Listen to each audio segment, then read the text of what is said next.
Gracias, Tinta. Muy buenos días. Gracias por acompañarnos en este día. Gracias por la invitación a mis queridos amigos del International College of Dentists y de la Academia Pierre Fauchard, que año con año se enfocan en dar continuidad a importantes actividades, tanto académicas como de asistencia en zonas que requieren el apoyo de la odontología eh, no institucional, y con esta posibilidad de ayudar a la población que más lo necesita. Se acercan grandes odontólogos a diferentes lugares dentro de la República. Y bueno, pues sin duda el día de hoy tenemos la oportunidad de compartir un poquito de lo que hacemos en nuestra práctica cotidiana. El tiempo es breve, me gustaría abarcar algunos temas de manera un poquito más amplia, pero siempre los foros nos dan una pauta a veces un poco más limitada de tiempo.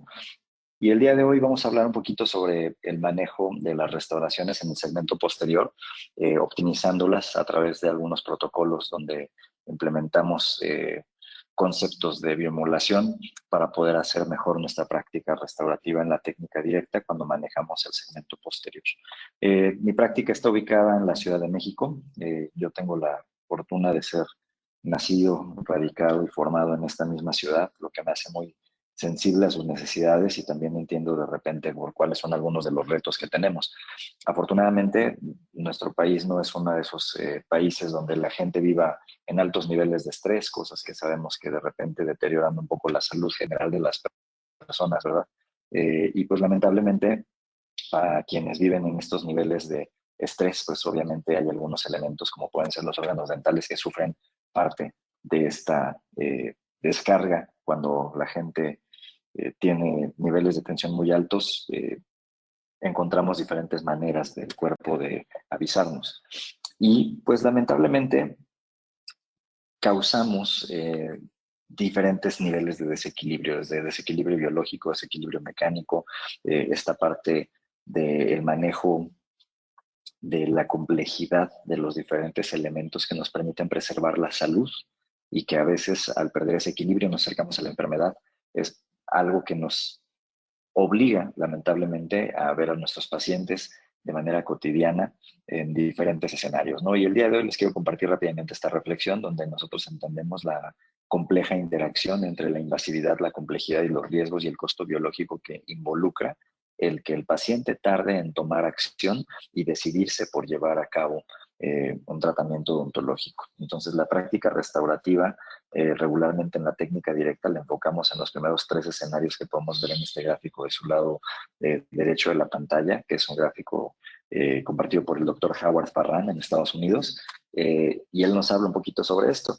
Y también debemos de entender que esta correlación de las bacterias de la boca eventualmente puede provocar diferentes escenarios donde se encuentran patologías asociadas tanto a nivel bucal como sistémico, y encontramos deterioros tanto a nivel neurológico, a nivel de la forma en la que nuestro organismo regula la alimentación y los nutrimentos, y también pues lamentablemente encontramos algunas vinculaciones de las patologías orales, incluso en el desarrollo fetal, ¿no? En la restricción de crecimiento intrauterino y otros elementos de riesgo como puede ser el rompimiento prematuro de membranas y el parto pretérmino, vinculado a cuestiones que son producto de un deterioro de la forma en la que la gente lleva su salud bucal y la mantiene en buen estado.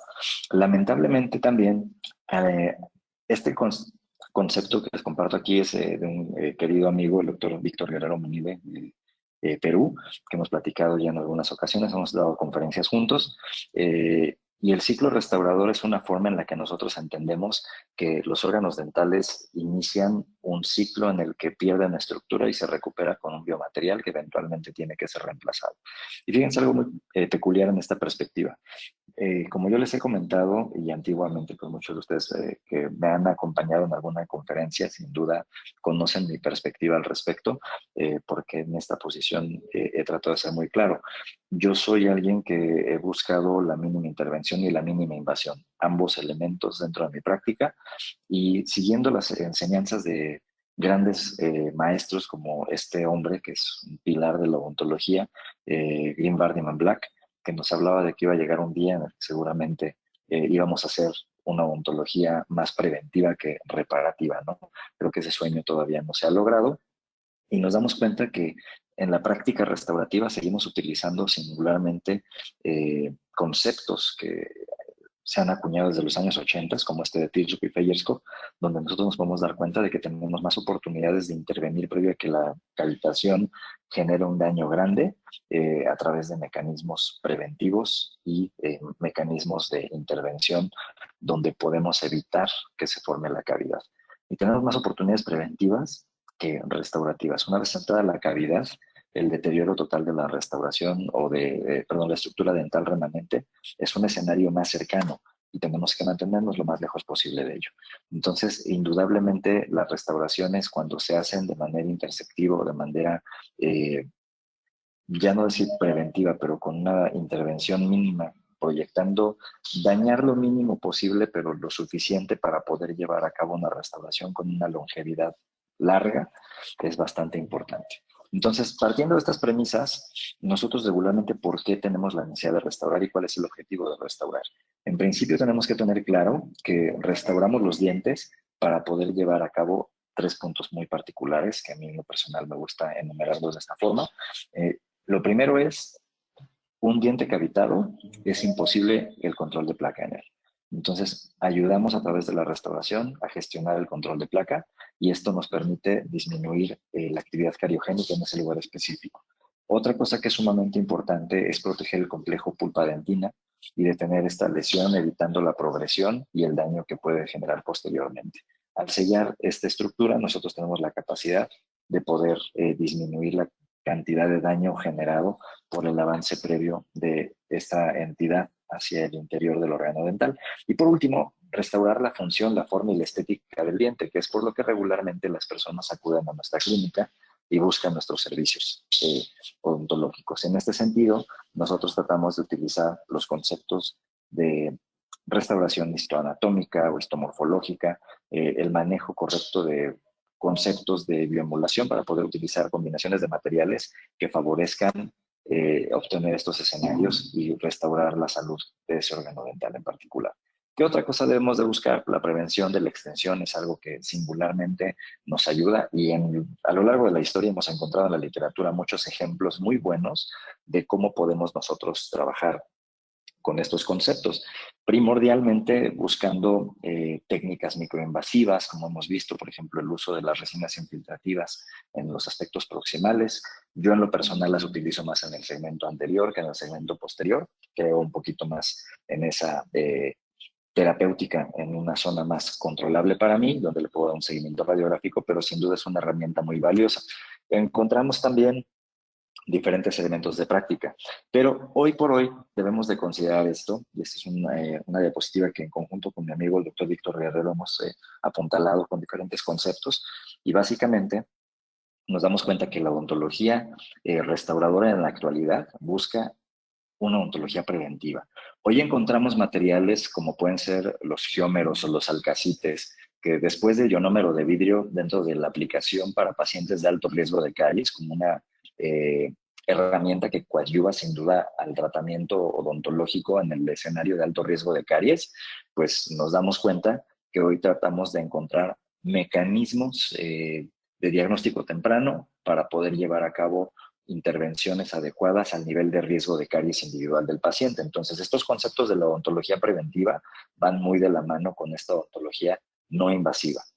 Adicionalmente, nosotros tenemos que buscar la posibilidad de reintervención, que no nos acabemos el diente en la primera opción que tengamos, sino que busquemos la posibilidad de crear restauraciones que hagan, como dice esta filosofía brasileña, una invasión racional progresiva, que nos va a permitir tener un remanente dental para que cuando el paciente tenga una edad más avanzada, tengamos aún estructuras para poder restaurar. Otro elemento sumamente importante es la posibilidad de reparación, que utilicemos biomateriales que permitan el agregado posterior de algo para el resellado o la modificación de la estructura y que sin duda pueda favorecer esto la posibilidad de tener margen de hacer que esta restauración tenga una vida útil más larga sin tener que removerla por completo y creando una extensión más amplia que compromete el remanente estructural del diente. Y otro factor que es sumamente importante, el cuidar la integración biológica. Esto, sobre todo, en los dos escenarios más críticos, la parte pulpar y la parte periodontal. En muchas ocasiones, cuando nosotros nos acercamos al entorno periodontal, lamentablemente por accesibilidad, dificultades técnicas de alcance, acceso, visibilidad, control de las zonas, podemos dejar materiales que, al ser materiales fotopolimerizables, autopolimerizables o de polimerización dual, pueden quedar con niveles bajos de conversión y esto puede comprometer el escenario de la funcionalidad de la restauración. Pero primordialmente no logramos mitigar su citotoxicidad y el no poder mitigar su citotoxicidad puede generar que esto en el tiempo genere mayores problemas para el ambiente periodontal o pulpar. Y por último, pues tenemos que considerar, ¿no? El factor de optimización estético es algo que no está peleado con hacer una restauración funcional o bajo la filosofía que me digan. Yo creo que el objetivo de una restauración es primordialmente la forma y la función. Pero la estética, en muchas ocasiones, si hacemos el balance correcto, entendemos las propiedades de los biomateriales y entendemos las propiedades y características del diente, va a ser un resultado inherente dentro de esta práctica. Entonces, la restauración obligatoriamente tendría que ser algo que estéticamente se integre en el entorno bucal si se siguen los preceptos adecuados. Y por último, pues posponer la colocación de elementos que reemplacen los órganos dentales. Entonces, toda la restauración adhesiva normalmente lo que busca, ahí se me fue un error de dedo, mil disculpas, pero bueno, así pasa de repente cuando trabajo en la madrugada. Es importante ver que en la restauración adhesiva yo tengo dos escenarios primordiales, una restauración funcional y una restauración estética. Cuando yo trato de hacer una restauración adhesiva, tengo que ver dos escenarios posibles. Una técnica subtractiva, donde yo tengo que quitar lo que hay para poder reemplazarlo con algo en mejor condición, que favorezca estos escenarios que ya mencionamos anteriormente. Y la técnica aditiva, donde lo que tengo me sirve como punto de partida para mejorar lo que hay. Y a partir de ahí poder llevar a cabo una restauración que sea mucho más eficiente, que tenga mejores características y que nos permita tener una funcionalidad óptima en el entorno bucal del paciente y obviamente que la masticación se vea beneficiada. Ahora, finalmente tenemos que considerar también que existen características estéticas que nos indican en la Academia de Odontología Restauradora de la División Europea desde hace algunos años. Esto es un texto del 2016 donde nos dan elementos para poder definir cuáles son las características que me obligan a reemplazar una restauración. Y esto es parte del diagnóstico que yo debo de hacer detalladamente para ver cómo mejorar la situación y optimizar la restauración del paciente para que en el largo plazo aquello que yo le coloque le funcione mejor que lo que tuvo. Entonces, debemos de enfocarnos en lograr un lustre muy bueno, que quitemos esa rugosidad de superficie. ¿Por qué? Porque va en contra del primer precepto de para qué restauro. Retiene placa y yo lo que no quiero es tener placa. Entonces, de los dos escenarios de falla adhesiva más comunes, que son la degradación hidrolítica de los biomateriales y la interfase adhesiva, y la otra que es el deterioro eh, del biomaterial a través de la activación enzimática en términos de cómo se separa la interfaz adhesiva del órgano dental mediante la activación de mecanismos de autodestrucción del tejido dental que son mediados por el cuerpo como respuesta a una agresión. Entonces, nosotros tenemos que entender que esto sucede a veces incluso, aunque no nos demos cuenta, nosotros lo estamos provocando. Entonces, tenemos que ser muy cuidadosos en la selección de la técnica adhesiva y en el manejo del entorno bucal para favorecer lo más posible que esa restauración se mantenga estable y en buena función a lo largo del tiempo. Entonces, la rugosidad de superficie es un elemento que debemos de cuidar mucho porque evita una restauración más tersa, más lustrosa, que se aloje la placa dentobacteriana y al no retener placa dentobacteriana, esa restauración puede tener una mayor vida útil porque su interfaz no está comprometida con pH crítico permanentemente, lo que puede provocar una lesión perirrestaurativa a lo largo del tiempo. Derivado de eso viene la pigmentación, que puede ser superficial o del margen, y obviamente no voy a tener tanto en esto porque es algo que conocemos, pero también tenemos que ver que en algunas ocasiones hay factores de lo estético que llevan al paciente a tomar la decisión del reemplazo porque pues no se logra un empate de color, la translucidez se ve distinta y es donde vemos estos parchecitos de diente restaurado que tienen un nivel de opacidad que pues no se ve natural en el entorno del diente. Entonces también el paciente se puede quejar de la forma que puede ser no satisfactoria o que ya se perdió porque a veces la masticación o la degradación causada por diferentes niveles de pH o reto masticatorio pueden generar deterioro de la restauración. Entonces, obviamente, todos estos factores nos obligan a tomar decisiones específicas en torno a lo que tiene que ver con la restauración de nuestros pacientes. Nosotros debemos de considerar que cuando nosotros estamos analizando el contexto de función de una restauración, debemos de ver si existe o no pérdida parcial o completa del material restaurativo, si hay fracturas, si hay líneas de separación, si nosotros tenemos una adaptación marginal adecuada o empezamos a ver degradación de la misma, brechas marginales, irregularidades pequeñas o grandes, regularmente las grandes son las más llamativas y las que nos obligan a cambiar la restauración, pero fundamentalmente un escenario que muchas veces no contemplamos es el del desgaste. Y el desgaste puede en ocasiones venir de una deficiencia de la preparación en términos de la profundidad de la preparación de la restauración directa. A mí no me encanta, pero es una forma sencilla de optimizar de alguna manera o de homologar el criterio. La Universidad de Ginebra en Suiza desarrolló una serie de fresas por ahí la 526, que seguramente muchos lo ubiquen, y más adelante se les voy a mostrar una diapositiva. Es una fresa que está diseñada para podernos permitir el entorno restaurativo adhesivo ideal. La parte más profunda es una bolita y la parte superior es como si fuese una especie de cono invertido. Y esto favorece tener una superficie bien biselada con estructura interna redondeada que nos permite darle una continuidad a la distribución de fuerzas, particularmente útil cuando hacemos una fuerza centrípeta, una distribución centrípeta del diseño restaurativo que también nos permite concentrar al centro del diente y no dispersar de forma centrífuga periférico al eje del diente, lo que puede comprometer más la estructura del diente. Siempre es mejor que nosotros tengamos una estructura del diente donde se acerque la fuerza hacia el centro en lugar de que se disemine hacia el exterior.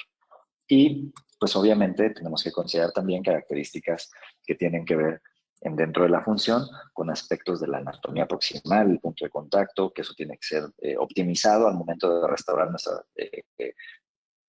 nuestra forma del diente debe de quedar con contornos anatómicamente funcionales, con contactos cerrados, pero suficientemente permeables para que pase un hilo dental o instrumentos de limpieza interproximal y puedan favorecer el desalojo, el movimiento de esa placa dentobacteriana que se va a alojar de manera natural en nuestra boca.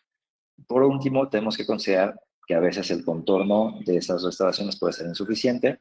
Podemos encontrar también a través de análisis radiográficos, lesiones secundarias, preparaciones extensas sobre contornos, muchos elementos que son visibles en el análisis previo a la restauración.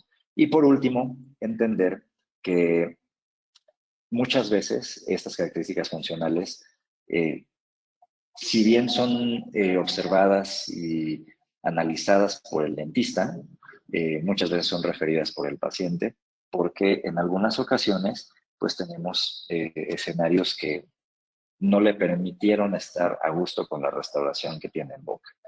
Y por último, nosotros tenemos que entender, para mí esto es la parte más importante, las características biológicas, la hipersensibilidad posoperatoria y la vitalidad pulpar, el dolor agudo que regularmente nos hace recurrir al dentista corriendo en horarios fuera del rango normal de horario de oficina, la recurrencia de caries, la erosión, la fracción, la caries profunda. Estos elementos que hacen que las personas tomen decisiones y acciones inmediatas. Y obviamente, el odontólogo se tiene que fijar mucho en la integridad del diente. Fisuras del esmalte, posibles fracturas en los dientes, fisuras en la dentina que eventualmente se pueden convertir en líneas de fractura que atraviesen el espacio de la cámara pulpar y puedan comprometer estructuralmente de una manera irreparable al órgano dental. Entonces, eso nos va a ayudar a tomar decisiones sobre qué tipo de combinación de materiales podemos hoy hacer. Por ejemplo, encontramos técnicas como estas descritas por David Aleman y el doctor Deliperi, que es lo que le llaman wallpaper technique, utilizando el ribbon en la parte interna como una herramienta de dispersión de fuerzas, disipación, concentración de esta fuerza en la estructura reforzada para que se amortigue el impacto y ese impacto no lastime a la estructura remanente.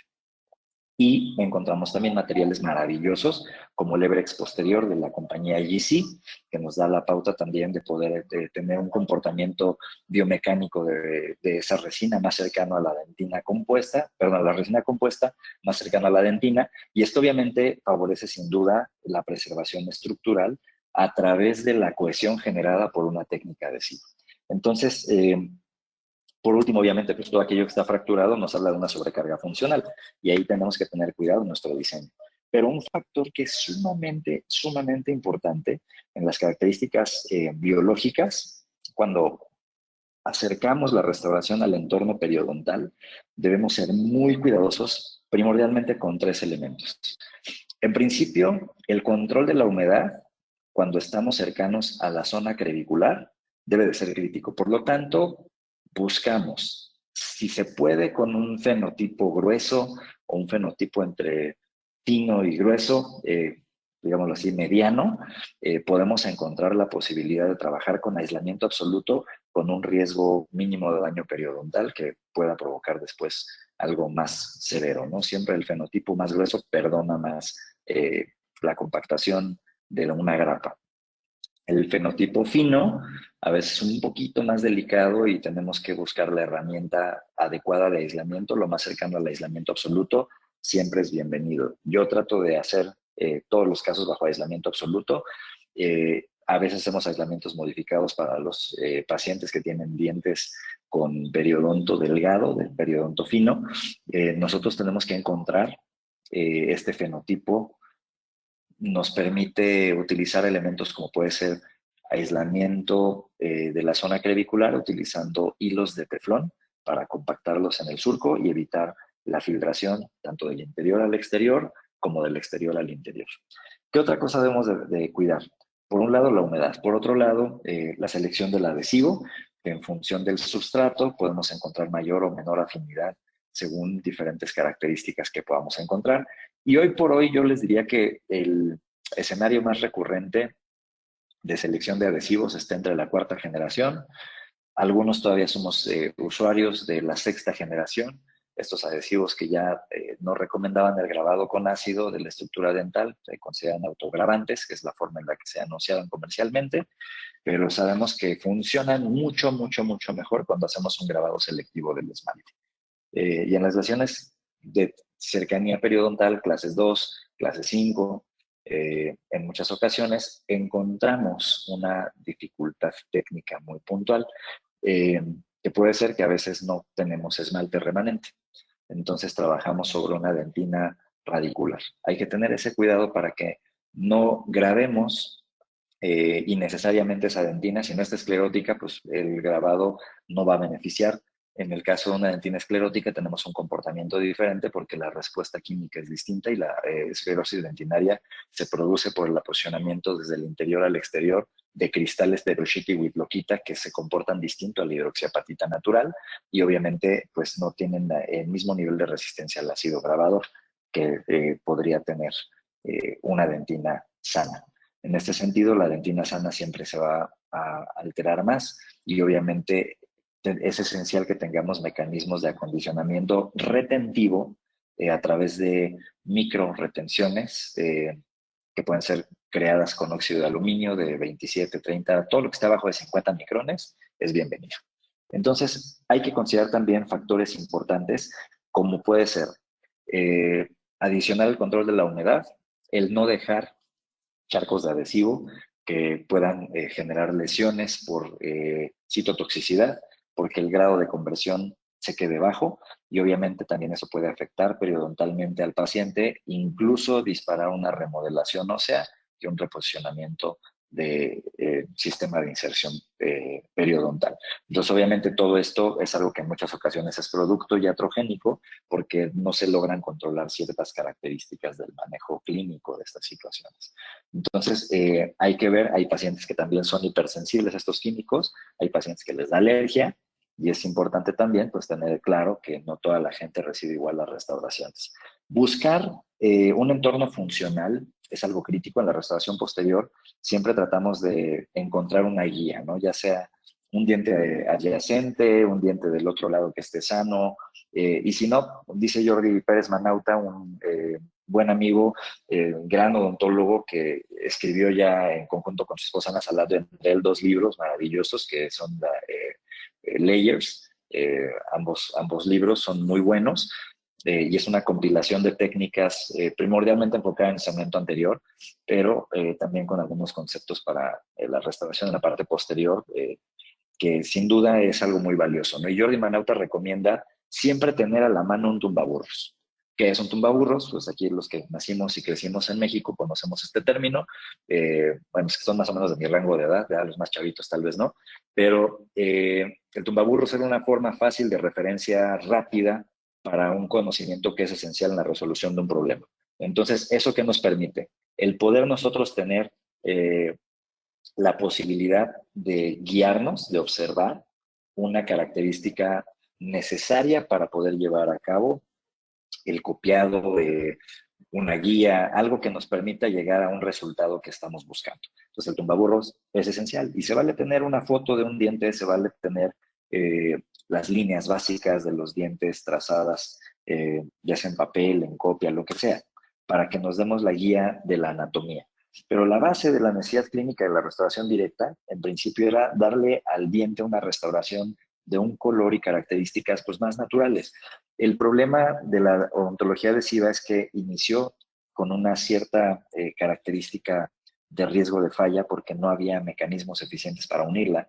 Y obviamente, pues una de las necesidades más críticas de la restauración adhesiva es crear un entorno cohesivo que evite la dispersión de fuerzas de manera centrífuga, al contrario, que se concentren las fuerzas hacia el centro del diente, hacia el eje del diente, y esto nos permita hacer que la restauración refuerce al diente. Eso es lo que nosotros buscamos. Entonces, evitar las fracturas producto de un material que rebase biomecánicamente las propiedades del órgano dental es crítico. Y este esquema ustedes me han acompañado a lo largo de algunas pláticas, posiblemente, para quienes no hayan tenido esa oportunidad y no hayan eh, acompañado alguna de mis pláticas. Esta es una diapositiva que para mí es crítica y básica.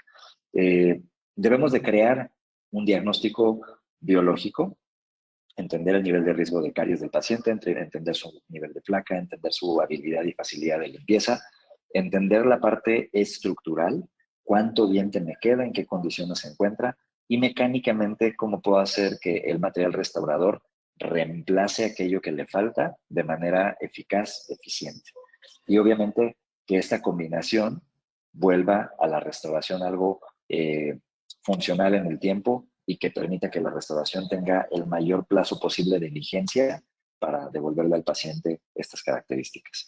Y otro elemento que es sumamente crítico en el manejo de restauraciones anteriores, posteriores, adhesivas en general, es el diagnóstico de caries. A mí en lo personal me gusta, y quienes me conocen desde el año 2011, tomé esta bandera de la fluorescencia cualitativa.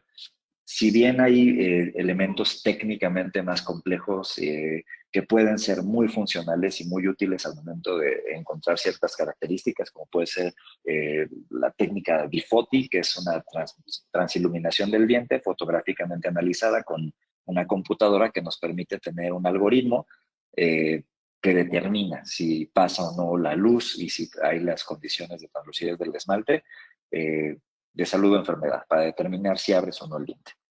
Y otro elemento que es como, por ejemplo, enumerarles dos, Spectra, que es un sistema igualmente de fluorescencia, pero esta es fluorescencia cuantitativa y nos va a dar un valor numérico que nos permite determinar si entramos o no entramos en un diente.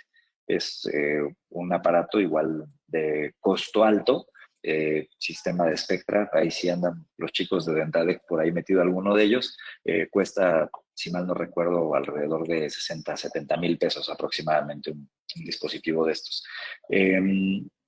También se puede utilizar, ahora ya no es tan popular, pero en algunos años atrás encontramos un dispositivo maravilloso que era el Diagnodent de cabo. Diagnodent era un aparato que nos permitía igualmente obtener un valor numérico para determinar la presencia o ausencia de una lesión que fuera necesario restaurar. Hoy por hoy lo hacemos con una lamparita que puedes encontrar en Amazon, en Mercado Libre, donde quieras, ¿no? La plataforma comercial que te guste más, que por una cantidad menor a los 500 pesos, he encontrado lámparas de 70, 100, 200 pesitos que son muy buenas. No son aparatos con diseño clínico, pero son aparatos conceptualmente útiles. Y les dejo estas imágenes porque son para mí una referencia básica. El encontrar protoporfirinas y porfirinas en el espacio a restaurar me permite identificar el tejido que está afectado por placa o por caries. Entonces, las porfirinas son elementos que voy a encontrar más activamente en las zonas donde hay metabolismo activo de bacterias y me están generando caries, y esto obviamente lo tengo que remover para poder tener un mejor comportamiento de ese tejido y obviamente en el tiempo no genere esto una nueva lesión. Entonces siempre pues también nos ayuda a documentar y mostrarle al paciente cuál es el entorno que estamos viendo, cuáles son las características del tejido que vamos a remover, y esto justifica en muchas ocasiones la necesidad de una restauración más amplia y a veces un cambio de ruta clínica, ¿no? Habíamos pensado que nos íbamos a ir con una restauración directa, pero pues terminó siendo restauración indirecta y endodoncia, ¿no? Porque tal vez apreciamos algo que radiográficamente no era tan evidente a través del uso de este tipo de técnicas. Y uno de los principales retos, sobre todo en el segmento posterior, es el poder crear nosotros una eficiente interfaz adhesiva. Interfase es un concepto de cuestión semántica, no es un anglicismo. Interfaz es un término más computacional del orden tecnológico, pero al final del día lo que nosotros buscamos es que la continuidad entre la capa híbrida y el material restaurador sea algo impenetrable, algo altamente estable en el tiempo, y tratamos de evitar la degradación hidrolítica que se tiene que ver con el uso de materiales que son hidrófugos. No me gusta el concepto de hidrofóbicos porque eso nos acerca a otros tipos de entidades o patologías. El concepto hidrófugo, que dentro del ambiente de materiales dentales es un tema de discusión interesante, pero sabemos que aquellos materiales que absorben agua regularmente se degradan más rápido, y obviamente la interfaz adhesiva se compromete más claramente en aquellos elementos que quedan expuestos sin una protección eh, que pueda rechazar fácilmente la absorción de agua.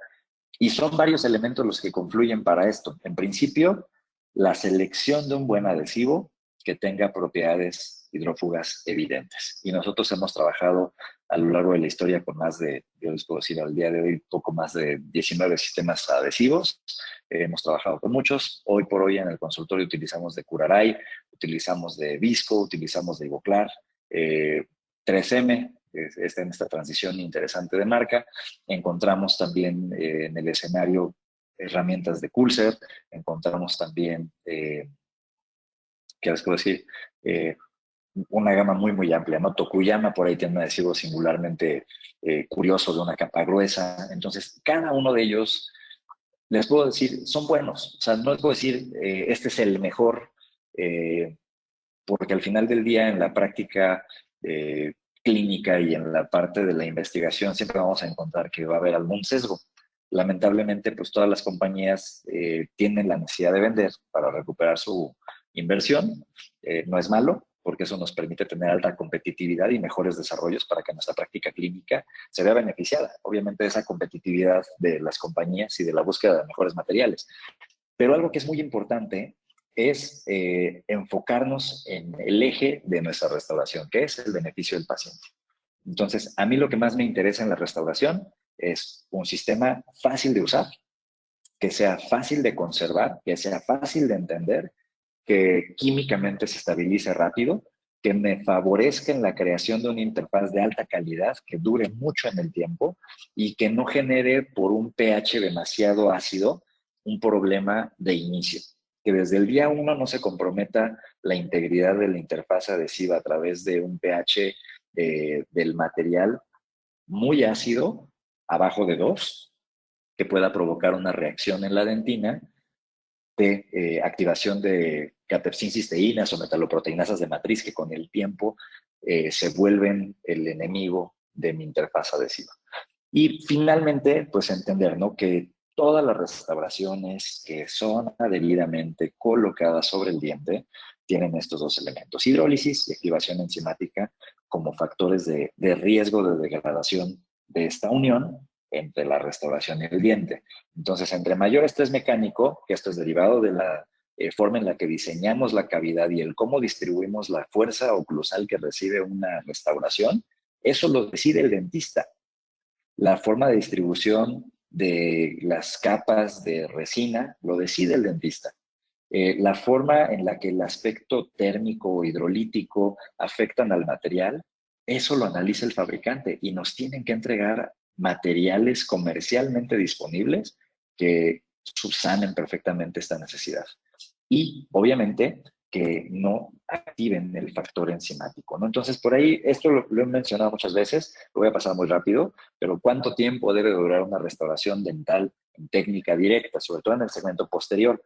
Y se han analizado a lo largo de muchos años, muchos estudios han sido parteaguas para poder encontrar diferentes fórmulas y soluciones. Lo más aceptable son estudios con grandes cantidades de muestra, o sea, poblaciones grandes seguidas por muchos años.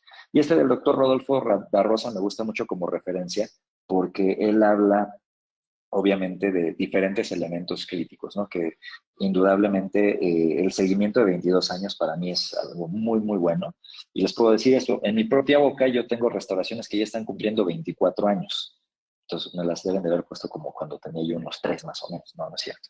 Ya tengo 42, que lo que se pasa muy rápido el tiempo.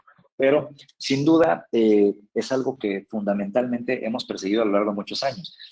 Tenemos que entender que partimos en este tipo de restauraciones de un entorno que es forzado por nosotros, porque la naturaleza no genera la lesión, la generamos nosotros. Es un fenómeno que nosotros obligamos a través de la modificación del substrato a crear una posibilidad de retención, más la afinidad molecular que se genera mediante el uso de una química que sea afín. Y hoy estamos inmersos todavía en una química de metacrilatos. Esta química de metacrilatos nos permite que nosotros tengamos esta posibilidad de llevar a cabo restauraciones más complejas y sin duda poder combinar materiales de diferentes características para poder lograr el cometido de devolverle a los dientes forma, función, estética, masticación, pero sobre todo longevidad funcional.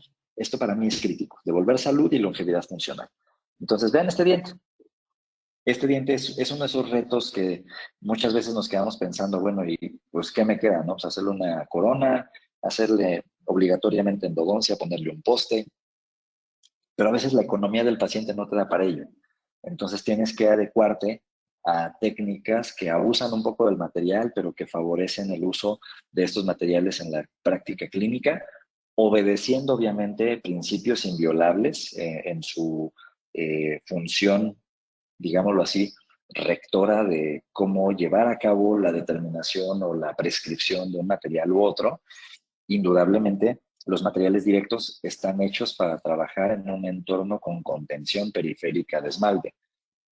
Cuando lo procesamos de manera indirecta, adquiere otras propiedades con un grado de conversión más alta, siendo el mismo material, pero pues ya tenemos un comportamiento de módulo elástico un poco más alto y de resistencia flexural que a veces se optimiza. Pero en la conversión que se obtiene en técnica directa, grado de conversión que obtenemos, ustedes recuerdan este dato, el dato del grado de conversión, que es el porcentaje de monómeros que se integran en la cadena polimérica, determina en cierto sentido las propiedades que tiene el material. Entonces, en restauraciones amplias yo no puedo abusar muchas veces de tener este material sobrecargado funcionalmente mediante una forma de diseño o algún entorno complicado. Algo que también debemos de analizar mucho es que la restauración adhesiva regularmente, sobre todo en el segmento posterior, ha sido ampliamente estudiado esto porque es algo de lo más común, de lo que más frecuentemente hacemos. La histología y la morfología del diente es algo que al dentista no se le debe olvidar. Pero tenemos que tener en la cabeza un navegador GPS que me diga histológicamente en qué tipo de dentina estoy, morfológicamente cómo debe de ser la función de esa dentina, cómo debo de reconstruirla para que el resultado óptimo de distribución de fuerza y de la función biomecánica de la dentina se restituya a través de la restauración. Histológicamente, entre más profundo me voy, yo sé que tengo una mayor permeabilidad tanto de adentro hacia afuera como de afuera hacia adentro. ¿Esto qué implica? Que si yo estoy trabajando con resinas o con materiales adhesivos que son citotóxicos, entre más profundo me voy, el riesgo de lastimar al diente, al complejo dentino pulpar, es mayor. Entonces, a veces sabemos que si estamos llegando a dentina profunda, lo conveniente puede ser utilizar un forro cavitario, podemos utilizar silicatos de calcio, que para mí son una herramienta maravillosa, se pueden utilizar elementos como el biodentín, se pueden utilizar ionómeros de vidrio que durante 40 años han funcionado maravillosamente.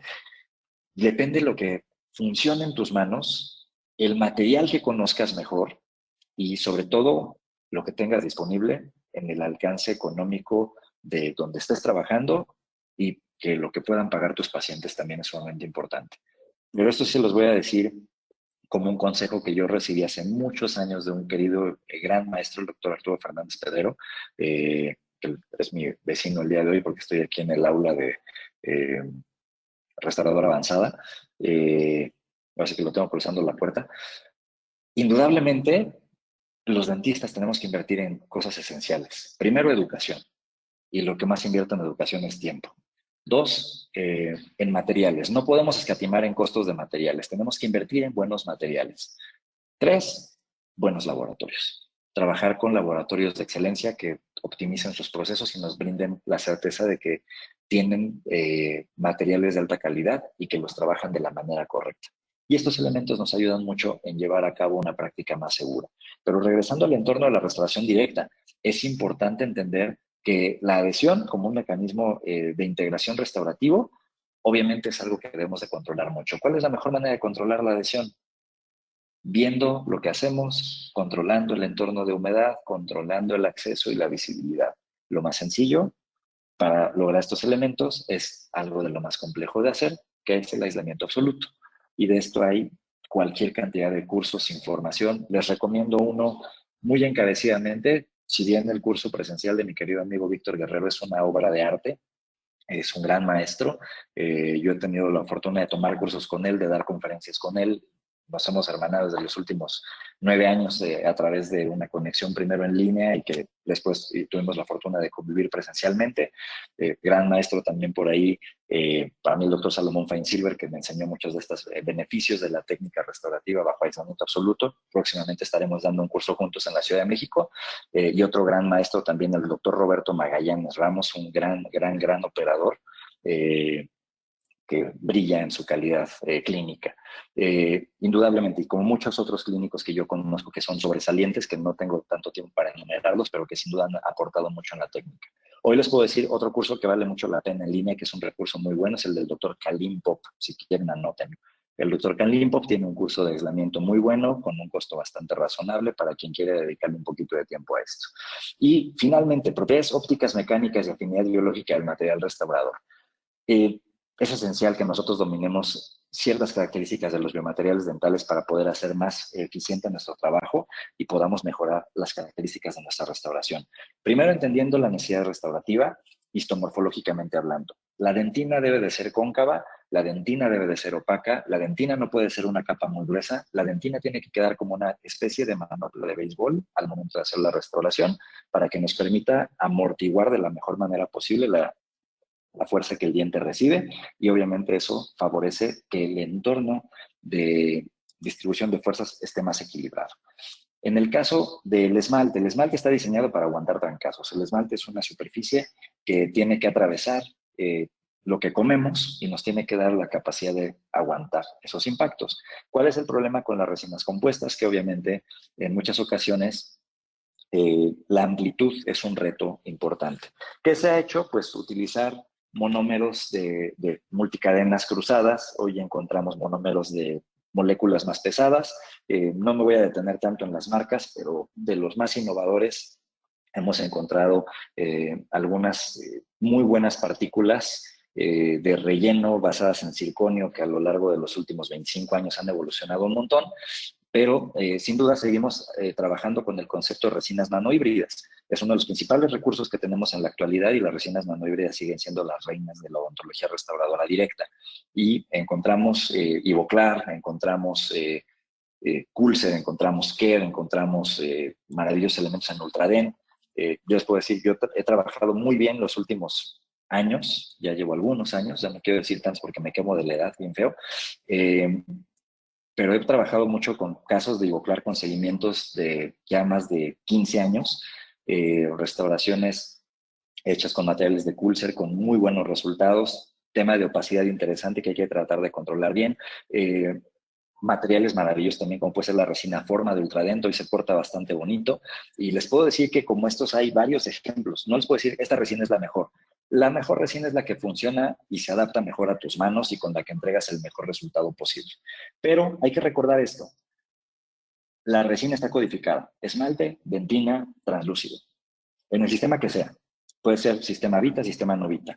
Pero si es esmalte lo que vas a restaurar, usa una resina para esmalte. Tiene un comportamiento biomecánico adecuado para eso.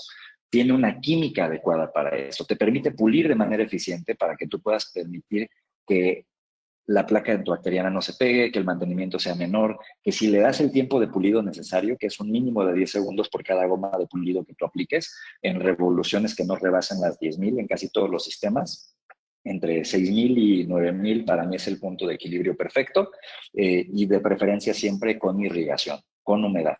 ¿Por qué? Porque si no quemamos la resina y sobrecalentamos la interfaz y esto provoca falla desde el día 1 y de repente se ve primero la bonita línea blanca que después se convierte en una línea negra que hace que parezca mapamundi. Entonces, después viene la unión amelodentinaria. Esta parte, lamentablemente en la técnica directa le damos un poco de menos importancia. Regularmente en la biomodulación se utilizan resinas opalescentes para dar esta característica. Después de una dentina cóncava se coloca una gotita de, por ejemplo, transopal, y Ivoclar tiene una resina opalescente translúcida maravillosa, fluida, que me gusta mucho cómo se maneja, pero no siempre la ponemos. Y hay escenarios donde pues es más necesario, por ejemplo, en zonas de sonrisa, por aspecto de un premolar. En algunas ocasiones se llega a ver cuando la gente se ríe. La realidad es que en un diente posterior esta característica no es tan esencial. Lo que sí es esencial es el manejo diferenciado de dentina y esmalte. Entonces, por último, tenemos que considerar que la dentina superficial, media y profunda se comportan diferente. La dentina superficial es más resistente, la dentina profunda es más resiliente. ¿Qué significa esto? Es un poquito más flexible. Entonces tenemos que proteger con mayor resistencia lo que se encuentra en la parte alta y con una resiliencia mayor lo que está en la parte baja. ¿Qué significa esto?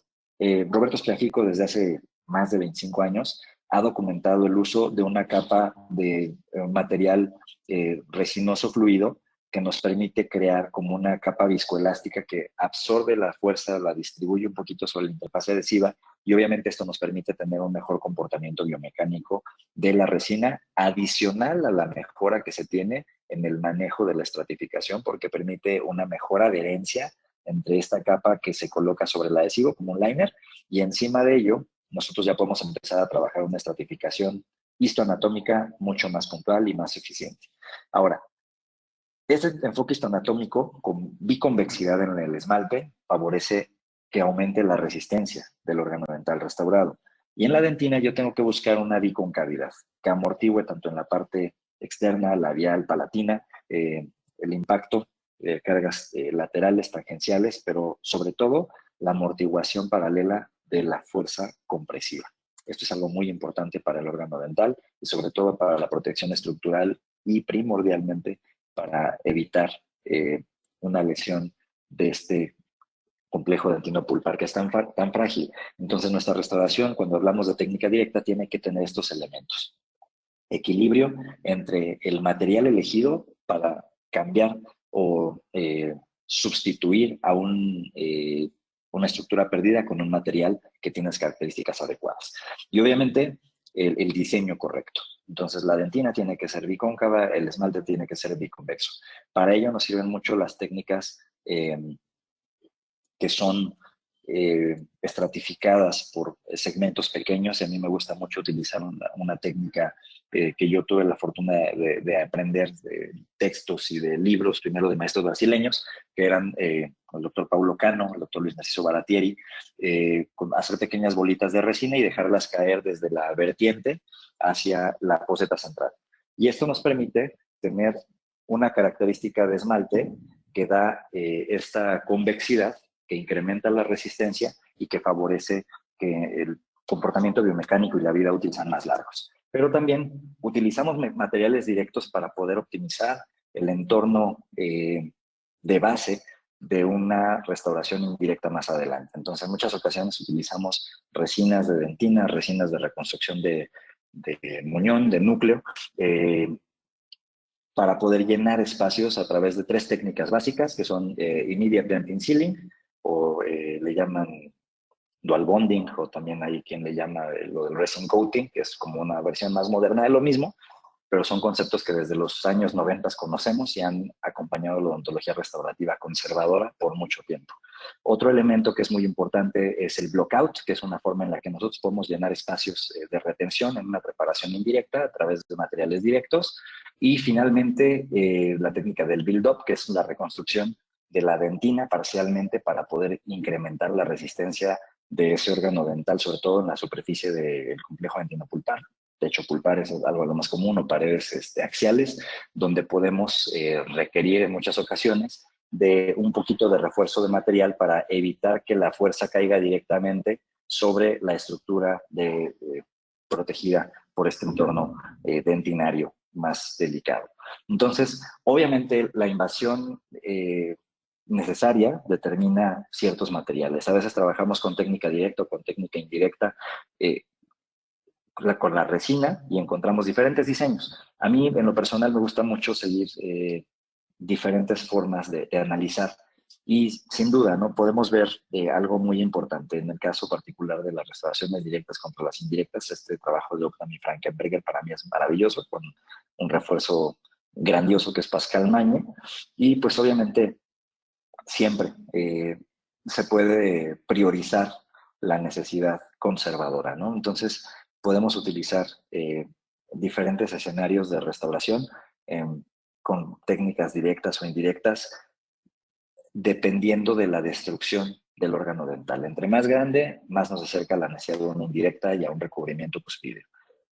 Regresando al entorno restaurativo práctico y clínico, tener control es crítico y es esencial. En la restauración más pequeña, en la restauración mínima, tenemos que empezar siempre con la contención y el control.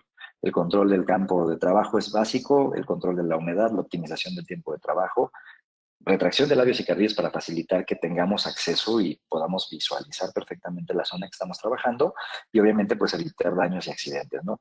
Tenemos que cuidar mucho también que el aislamiento nos permita el control de esta humedad relativa en la boca, y le agradezco muchísimo por estas imágenes al doctor Roberto Espinosa de Guadalajara, que me hizo favor de compartirnos esto, que fue una reflexión muy interesante que hace algunos años surgió en una plática con el doctor Roberto Espinosa, el doctor Pepe Cedillo, está por ahí Taka Matsubara, también estamos ahí en Ciudad Juárez, en un congreso de Alodip.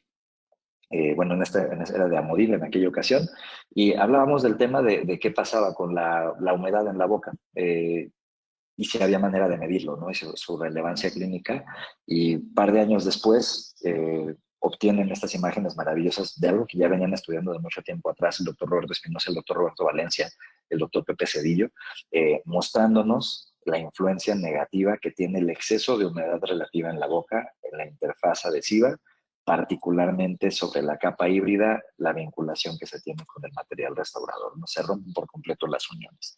Entonces, me voy a brincar un poquito esto, porque esto tiene más que ver con cuestiones adhesivas para la zona indirecta, pero igualmente, siempre cuando voy a restaurar, tanto directo como indirecto, el uso de tecnologías como pueden ser puntas ultrasónicas diamantadas, optimiza la superficie, dándonos una mejor característica de un esmalte que va a tener buena retención, que va a tener buena adherencia. No es un esmalte aprismático lo que se va a quedar ahí, vamos a tener un esmalte con mejores características de unión que nos va a permitir entregarle al paciente restauraciones anatómicamente bonitas, funcionalmente bien adaptadas, biológicamente bien conservadas y pues obviamente mantener un equilibrio en lo que el paciente requiere en términos de una restauración adhesiva directa. Entonces, perdón, ha sido un breviario, pues lo intenté hacer lo más puntual posible, conteniendo algunos escenarios clínicos y técnicos, menciones particulares de todo el contenido enumerado en la plática de difusión, en el flyer que me hizo favor el equipo de inteligencia dental con Diamita Montoya a cargo, de permitirnos compartir esta información para ustedes, que obviamente es un tema muy amplio.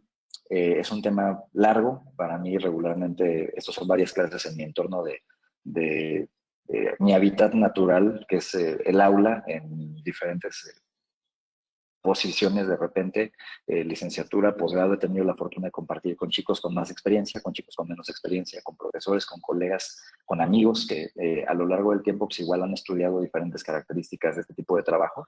Y resumiendo únicamente para poder dar conclusión a todo esto, en la odontología, yo les puedo decir, no existen culpables totales. No existen, digámoslo así, una responsabilidad única, ¿no? Es que el material es una porquería, es que la técnica es muy difícil, es que el paciente no coopera, híjole, es que el operador le faltaba experiencia. O sea, yo escucho diferentes posturas y a lo largo del tiempo que llevo como docente les puedo decir, tenemos que enseñarnos como clínicos a estudiar el entorno biológico donde yo voy a poner una restauración que por sí misma compromete la estructura. Entonces, la técnica adhesiva, desde el trabajo de Michael Bonocor, nos enseñó que tenemos que utilizar ácido para deteriorar la superficie un poco, controladamente, para rellenar ese espacio con un material adhesivo. Ya MacLean y otros autores adelante se dieron a la tarea de desarrollar los adhesivos como base de lo que actualmente hoy utilizamos, pero estamos hablando de una odontología de los años 50. Y hoy estamos en el 2024 y tenemos tres retos fundamentales: hidrólisis, activación enzimática y el entendimiento del odontólogo de las características de aplicación de los materiales restauradores. Entonces, si el entorno biológico es complejo, podemos recurrir a elementos que favorezcan la carga y descarga de iones que protejan al diente. Geómeros, ionómeros de vidrio o alcacites. Estos materiales bioactivos que tienen esta capacidad de intercambio permanente de iones con el diente protegiendo su estructura. A nivel estructural, tenemos que cuidarnos. No podemos entrar a ningún diente sin radiografía. Tenemos que saber cuánta estructura nos queda y tenemos que ver en qué condiciones está para saber con qué técnica vamos a reparar. Pero la odontología adhesiva es una gran herramienta para poder llevar a cabo este tipo de restauraciones.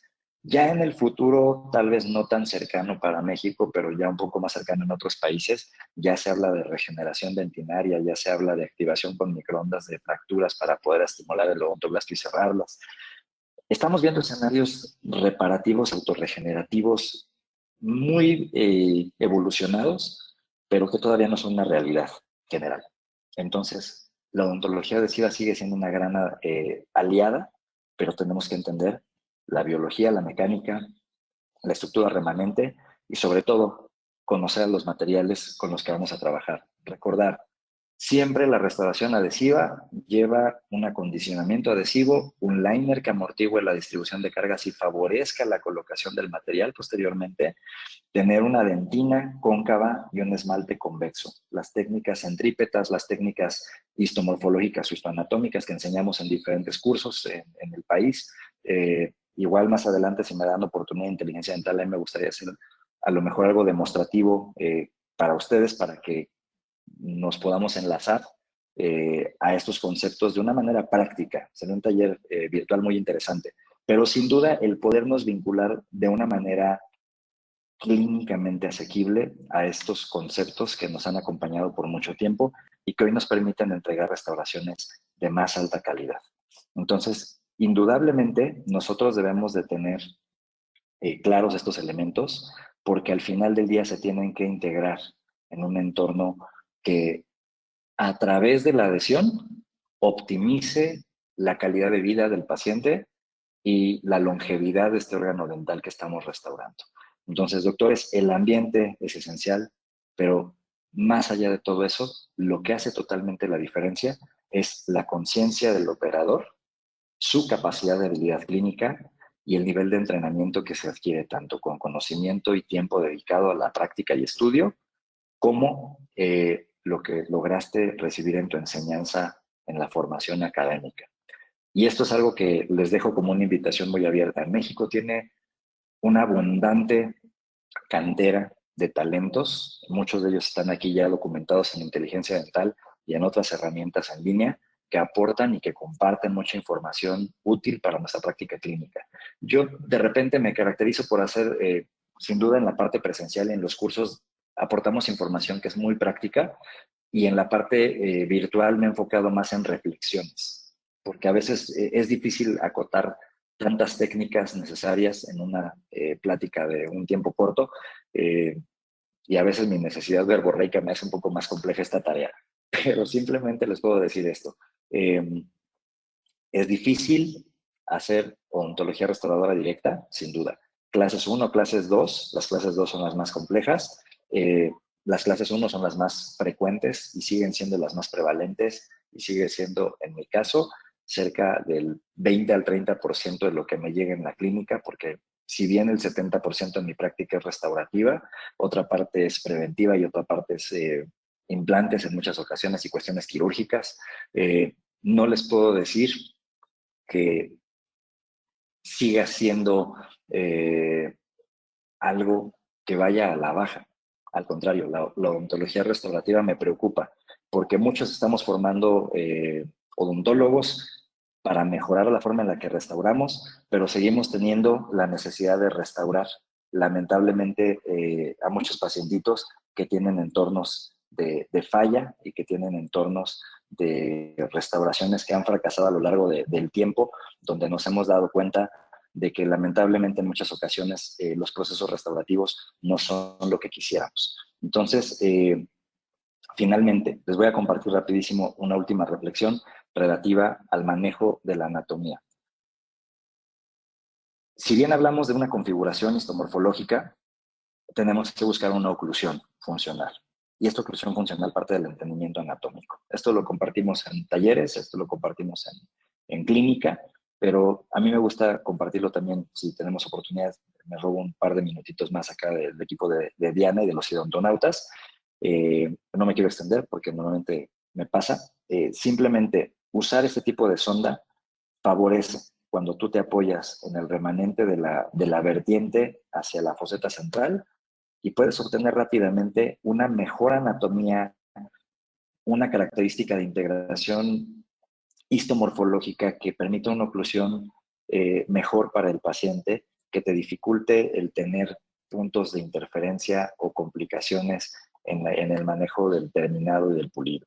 Como decíamos, esta capa de liner es importante para poder permitir una amortiguación, la compactación de la dentina para dejar una anatomía base de una dentina cóncava, para permitir posteriormente el agregado a través de estas bolitas que les comparto desde la parte de la caída de la vertiente de la foseta central, para crear esta anatomía convexa en el esmalte, cóncava en la dentina, conceptos histomorfológicos, técnicas centrípetas, que son formas muy buenas de reforzar al órgano dental y permitir un entorno adhesivo con una capacidad cohesiva de la restauración que haga que el diente tenga un mejor comportamiento a lo largo del tiempo. Protocolos de mínima invasión, protocolos más conservadores que podemos encontrar también en esta práctica adhesiva, nos van a dar resultados que no solamente se trata de llenar el ego del dentista y de que se vea bonito, sino que realmente acompañen al paciente en el tiempo sirviendo una función específica, viéndose bien, que a mí al final del día me lo dejó muy claro un querido amigo, Roberto Yoshida, hace algunos años. Decía, esta parte la hacemos por nosotros, más que por el paciente. Pero yo me siento más en paz entregando una restauración que parece diente a mi paciente, aunque me tome un poquito más de tiempo hacerla detalladamente. No busco la restauración altamente eficiente de 7 minutos, que se puede lograr fácilmente con cierta instrumentación, pero que no sigue estos principios que les estoy comentando. Hoy tenemos herramientas como los materiales bulk fill, que favorecen este tipo de técnicas sin sacrificar la excelencia en el resultado. Han evolucionado desde hace 10 años a la fecha y hoy sí les puedo decir que estamos en un punto de equilibrio donde estos materiales tienen un mucho mejor comportamiento en la aplicación restaurativa del día a día. Entonces, doctores, finalmente no tengo mucho que agregar, solamente que la restauración adhesiva directa sigue siendo una de las herramientas más comunes para el odontólogo, sigue siendo una de nuestras necesidades clínicas más recurrentes. Seguimos teniendo los mismos problemas, la interfaz, el control, el paciente, el diseño, la creación de una anatomía funcional, la determinación de la necesidad restaurativa, la selección de los materiales, pero les puedo decir que categóricamente dentro del entorno clínico, la aplicación de resinas sigue siendo creciente, sigue creciendo en popularidad, en versatilidad, pero también en su eficacia. Sigue siendo una terapéutica muy competitiva. Si bien hay materiales que son más adecuados para los pacientes de alto riesgo, la resina compuesta sigue siendo un gran material restaurador que requiere trabajo delicado, que requiere buen pulido, que requiere herramientas adecuadas para poder evitar que tengamos nosotros deficiencias en su estructura y en su superficie, pero lo más importante es que tenemos que buscar la manera de que esta experiencia restaurativa no genere incomodidades al paciente, que lo alejen de la consulta y que podamos tener el mantenimiento y el seguimiento del paciente en el tiempo, permitiendo que estos pacientes nos acompañen en la clínica por muchos años y nosotros los acompañemos manteniendo su salud. Entonces, les recomiendo también invertir en herramientas menos traumáticas para el mantenimiento restaurativo, como puede ser este sistema que se llama Proxeo Twist, de la compañía WIH. Espero que ya hayan liberado por ahí los permisos gubernamentales. Cofepris es una barrera a veces difícil de sortear, pero WH ha traído este material, bueno, estos instrumentos con estas copas sumamente flexibles que tienen baja fricción, que generan poco desgaste de las superficies restauradas. Me gusta meter esta imagen como ejemplo porque tiene una adaptación a superficie maravillosa. Entonces, finalmente, ¿qué hacemos en nuestra práctica diaria? Tomar decisiones. Y tenemos que buscar la mejor manera de tomar las mejores decisiones. Más información, más educación, mejores materiales. Si antes compraba una resina más económica, pues de repente irme a un siguiente nivel y tomar un curso y tomar una conferencia y escuchar a ponentes de diferentes lados para que obviamente ese conocimiento que obtuvimos en nuestra formación profesional vaya creciendo. Y les comparto esta reflexión que siempre me acompaña, foro tras foro. Les digo esto, ¿no? Yo solamente sé que hay más cosas que ignoro que las que puedo saber y esto es mi mayor razón y motivador para poder seguir aprendiendo. El hambre de conocimiento nunca se debe de quitar. Eso es algo que debemos de llevar siempre en nuestro corazón y debemos llevarlo siempre acompañando nuestro trayecto profesional para poder servir mejor a nuestros pacientes. Yo tengo grandes maestros, grandes amigos a los que les debo muchos de los conceptos que hoy tengo en la cabeza, pero obviamente el eje de mi trabajo está ahí. Entonces, gracias Inteligencia Dental, gracias International College of Dentists. Me hubiera gustado ahondar más en algunas cosas, pero lamentablemente los tiempos son complejos y ahorita me les escapé de la clínica aquí en Restaurador. Me vinieron a buscar 3 o 4 alumnos que querían que revisara algunas cosas que estaban haciendo allá abajo. Me toca regresar allá. Entonces, cierro micrófonos para poder dar pie a preguntas, respuestas y pues ojalá tengamos oportunidad de una nueva colaboración y verlos pronto en algunos de los cursos presenciales que damos en la Ciudad de México y en otros lados de la República. Gracias por su atención y un fuerte abrazo.